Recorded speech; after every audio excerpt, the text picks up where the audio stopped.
அன்பான சகோதர சகோதரருடைய தேவ பிள்ளைகளே, கிறிஸ்துவின் மனவாட்டிகளே, உங்கள் அனைவருக்கும் நம்ம ஆண்டவராகிய இயேசு கிறிஸ்துவின் கிருபையும் சமாதானமும் நம்மில் என்றும் உண்டாயிருப்பதாக ஆமென். இந்த நாளிலும் பரிசுத்த ஆவியின் வெளிப்படுத்துகிற சத்தியத்துக்காக நன்றி செலுத்துவோம். இந்த நாளில் தேவனாகிய கர்த்தர் என்னும் இயேசு.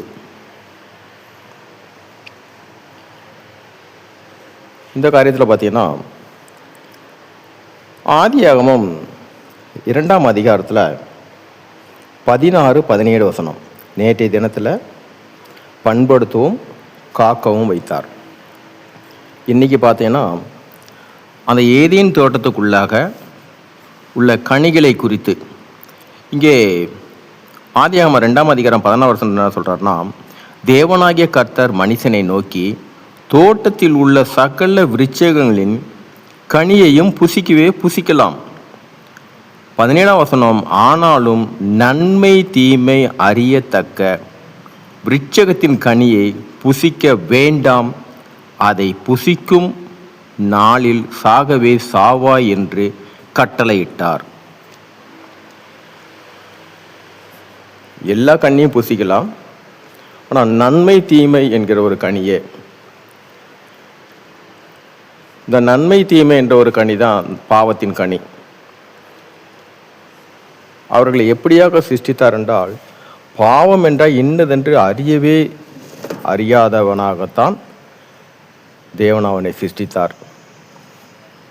அப்படிப்பட்ட தேவன் சொல்கிறாரு, நன்மை தீமை என்று அறிகிற கனியை நீ புசிக்காத, அப்படி புசிச்சன்னா அதை புசிக்கும் நாளிலே சாகவே சாவாய். இதுதான் நம் ஆண்டவராகிய இயேசு கிறிஸ்து, அதான் தேவனாகிய கர்த்தர். இவர்தான் அந்த கட்டளையை கொடுத்தது. இதனுடைய காரியமாக கிருபையின் பிரமாணத்தில் பாருங்க, யோவான் 8ஆம் அதிகாரத்தில் 24வது வசனம். இங்கே பார்த்தீங்கன்னா, நம்ம ஆண்டவராகிய இயேசு கிறிஸ்து வெளிப்படுத்துகிறார். யோவான் 8ஆம் அதிகாரம் 24வது வசனம், ஆகையால் நீங்கள் உங்கள் பாவங்களில் சாவீர்கள் என்று உங்களுக்கு சொன்னேன், நானே அவர் என்று நீங்கள் விசுவாசியாவிட்டால் உங்கள் பாவங்களினாலே சாவீர்கள்.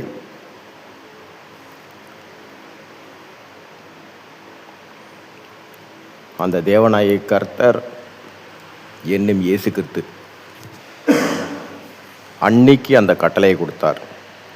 இந்த நன்மை தீமை அறியத்தக்க விருட்சகத்தின் கனியை புசித்தனா சாகவே சாவாயின், அது பாவத்தின் கனி. அப்படி ஒரு கனியே இல்லை. இப்போ கலாச்சாரத்தில் வரும் ஆவியின் கனிகள்னு வரும், அதே போல் பாவத்துக்குள்ளான கனிகள். இங்கே நம்ம ஆண்டவராக இயேசு கிறிஸ்து சொல்றார், நீங்கள் உங்கள் பாவங்களில் சாவீர்கள் என்று உங்களுக்கு சொன்னேன், நானே அவர் என்று நீங்கள் விசுவாசியாவிட்டால் உங்கள் பாவங்களினாலே சாவீர்கள் என்றார். இதனுடைய காரியமாக தான் பழைய ஏற்பாடில் பாவத்தின் சம்பளம் மரணம் என்றது.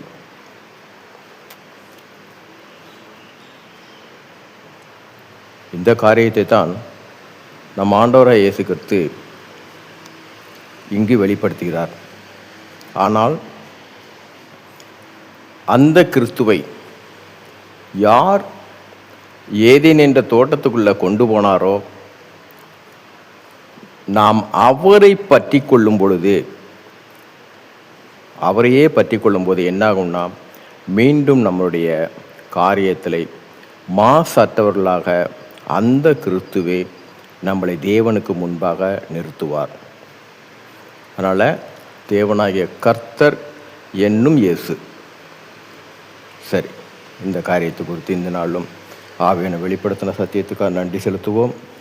நாளை தினத்துக்குள்ளாக தேவன் வெளிப்படுத்துகிற காரியத்தின்படி 18வது வசனத்தை காண்போம். ஆதியாகமம் 2ஆம் அதிகாரம் 18வது வசனம். சரி, இந்த நாளிலும் தேவனே ஆவியான மூலியமாக எங்களுக்கு வெளிப்படுத்தின இந்த சத்தியத்துக்காக நன்றி செலுத்தோம். இந்த காரியத்தின் மூலம் எல்லாவற்றிலும் மூவரிலும் ஒருவராக இருக்கிற தேவனே, உங்களுடைய ஒருவருடைய நாமத்துக்கு மையம் உண்டாவதாக. ஆமென்.